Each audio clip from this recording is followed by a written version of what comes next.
Hello, আসসালামু আলাইকুম। আপনাদেরকে সবাই স্বাগতম। বন্ধুরা, বলুন তো আজকে আমি কোথায় যাচ্ছি? আজকে আমি যাচ্ছি মাওয়া। তাহলে চলুন আমার সাথে মাওয়াতে। এদিকে আমাদের গাড়িও চলে এসেছে আর সাথে আমাদের বাকি ট্যুরমেটরাও। আমাদের একজন ট্যুরমেট তখন পর্যন্ত পৌঁছাতে পারেনি। তো আমরা তার জন্য ওয়েট করছি। এর মধ্যে কয়েকজন গাড়িতে উঠে বসে পড়ল। সবাই চলে এসেছে। তো আমি উঠে যাচ্ছি গাড়িতে। তাহলে চলুন আমাদের সাথে।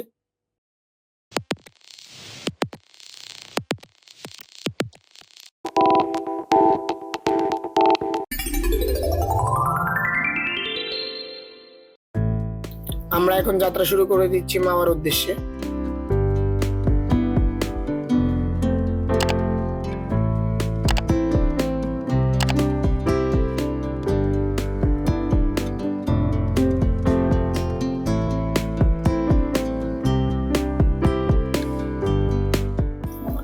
আমরা আজকে বছিলা কেরানীগঞ্জ হয়ে মাওয়া এক্সপ্রেস হাইওয়েতে উঠবো।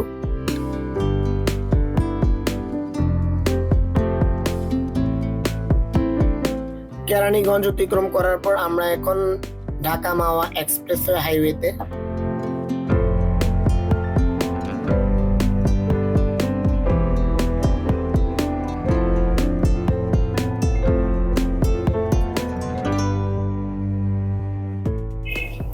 রাতের বেলা ঢাকা মাওয়া এক্সপ্রেসওয়ে অনেকটা সুন্দর, কারণ এর লাইটিং আর রোড কন্ডিশনটা অনেক ভালো।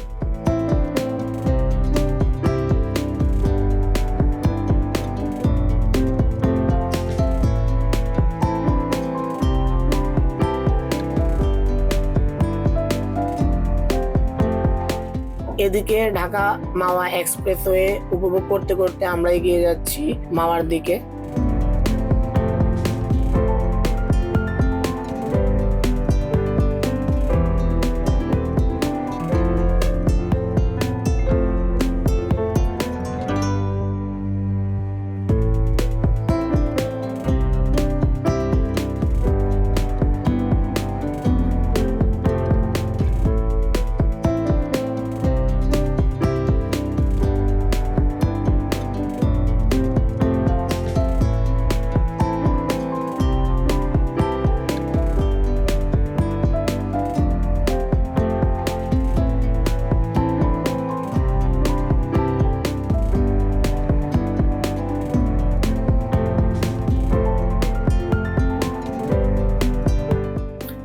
এখান থেকে সোজা চলে গেলে পদ্মা সেতু টোল প্লাজা, আর বামে গেলে মাওয়া।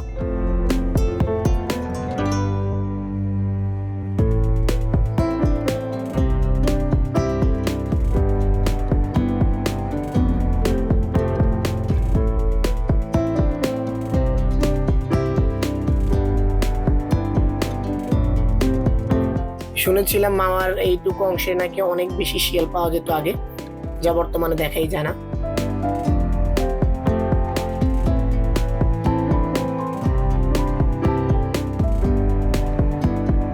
ফাইনালি আমরা এখন মাওয়াতে। দেখতে পাচ্ছেন যে অনেক রেস্টুরেন্ট আশেপাশে।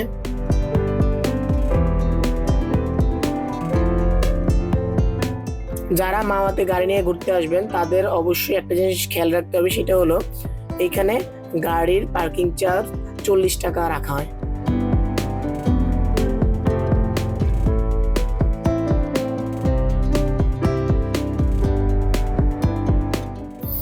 গাড়ি থেকে নামার পর আমরা নদীর পাড়ের দিকে যাচ্ছি। নদীর পাড়ে আসার একটা কারণ হলো নদীর সৌন্দর্য। রাত্রে নদীর সৌন্দর্যটা উপভোগ করবো, আর তার সাথে তার পাশে পদ্মা সেতুটা আমরা উপভোগ করবো।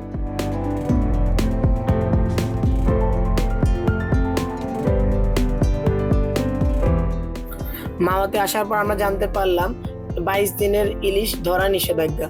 তো এই কারণে মাওয়াতে কোনো ইলিশই পেলাম না। তো আমরা ইলিশ না পাওয়ার কারণে কি খাবো এ নিয়ে চিন্তা করতে থাকলাম, আর বিভিন্ন দোকানে ঘুরতে লাগলাম। এরই সাথে সিদ্ধান্ত নিয়ে নিলাম যে আমরা রূপচাঁদা মাছ আর কোরাল মাছ খাবো। অনেক খোঁজাখুঁজির পর আমরা একটি দোকান থেকে রূপচাঁদা আর কোরাল নিয়ে নিলাম।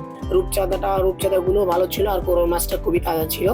কোরাল মাছ একটা নিয়েছিলাম আর রূপচাঁদা নিয়েছিলাম সর্বমোট 11টা। আর আমাদের রূপচাঁদার দাম পড়েছিল প্রতি পিস 120 টাকা করে, আর কোরাল মাছের দাম পড়েছিল আমাদের 900 টাকা। সেটা ওজনের হিসেবে আনুমানিক 1.5 কেজির মতো হবে।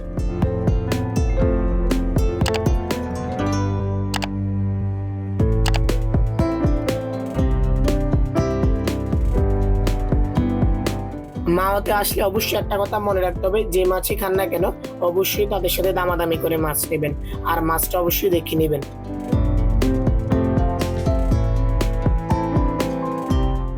এদিকে মাছ কাটাকাটি হচ্ছে।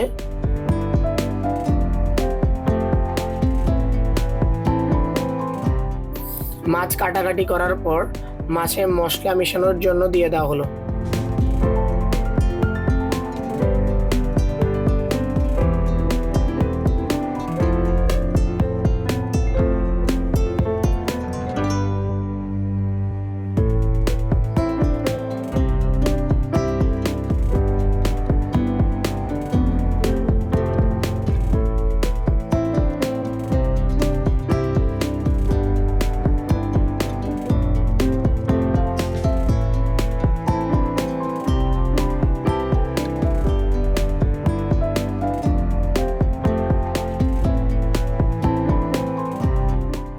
আর এদিকে কাটাকাটি হচ্ছে কোরাল মাছ।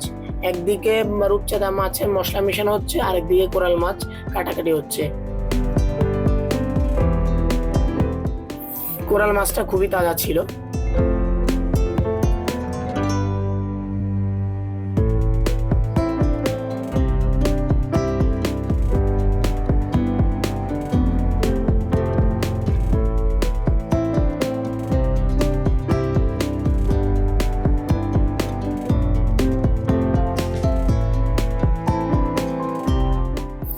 রূপচাঁদা মাছে মশলা মেশানোর পর এর উপরে সরিষার তেল ঢেলে দেওয়া হলো।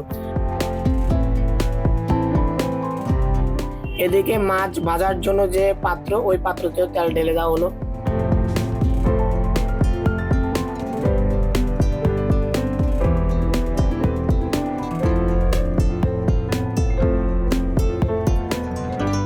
মাছগুলো ভালো মতো নেড়ে মাছ তেলে ছাড়া হলো।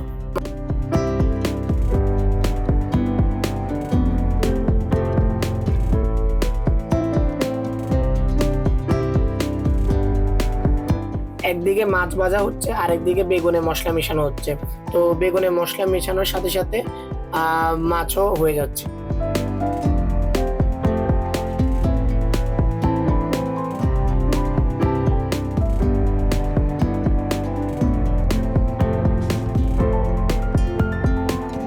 হয়ে গেল আমাদের রূপচাঁদা মাছ।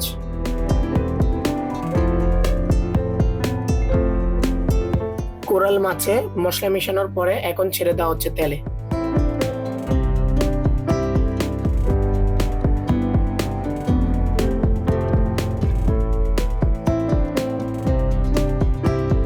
কোরাল মাছের সাথে বেগুনও ভাজা হচ্ছে।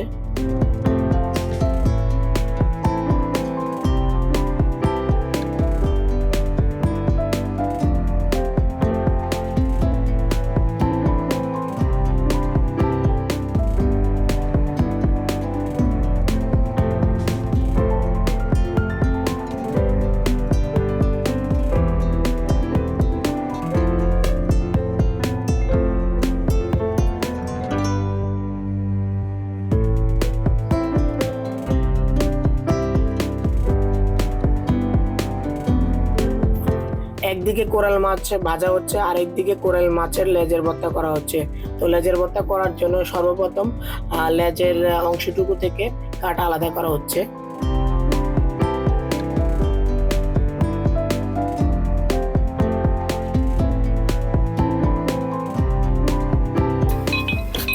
লেজের অংশটুকু পুরোপুরি ভাবে মিশিয়ে ফেলা হচ্ছে।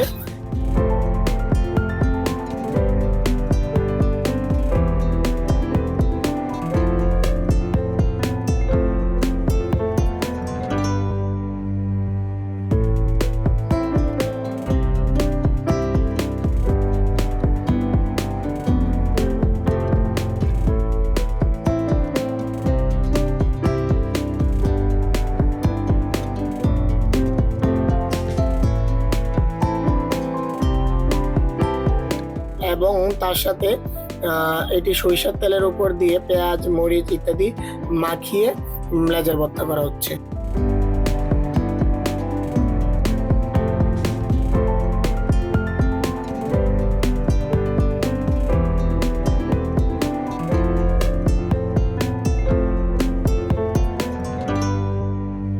তো ফাইনালি লেজের ভর্তা হয়ে গেল। এদিকে আমাদের টেবিলে খাবার দিয়ে দেওয়া হলো, এখন আমরা খাবো।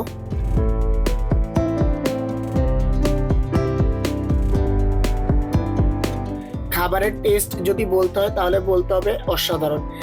একদিকে রূপচাঁদা মাছটি ছিল অসাধারণ, আর অন্যদিকে লেজের ভর্তা, কোরাল মাছ সবই ছিল অনেক ভালো।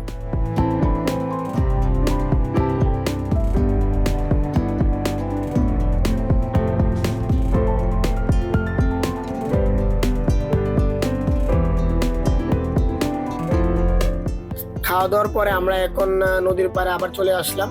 নদীর পাড়ে এসে এখানে মালাই চা পাওয়া যায়, যেটার দাম ছিল 20 টাকা করে। তো আমরা সবাই মালাই চা খেতে খেতে মাওয়ার সৌন্দর্য উপভোগ করতে থাকলাম।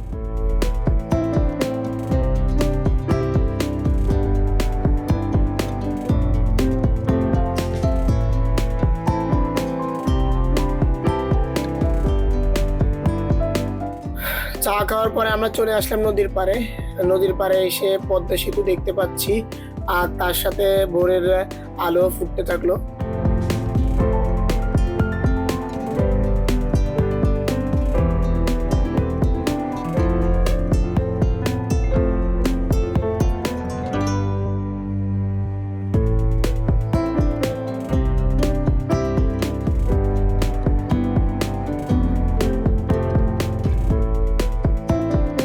তো ভোরের আলো ফুটে গিয়েছে, এখন দেখা যাচ্ছে পদ্মা, প্রমত্ত পদ্মাকে। তো প্রমত্ত পদ্মার উপরে দাঁড়িয়ে থাকা পদ্মা সেতুকেও।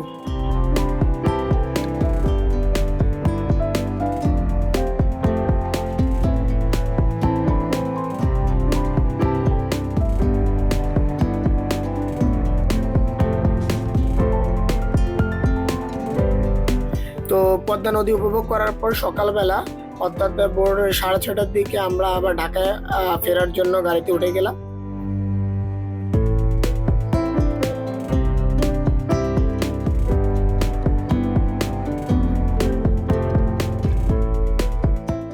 কুয়াচ্ছন্নময় সকালে আবার রওনা দিয়ে দিলাম ঢাকার উদ্দেশ্যে। তো ভালো থাকবেন, সুস্থ থাকবেন। পরবর্তী ভিডিওর আমন্ত্রণ জানিয়ে শেষ করছি। সবাইকে আসসালামু আলাইকুম।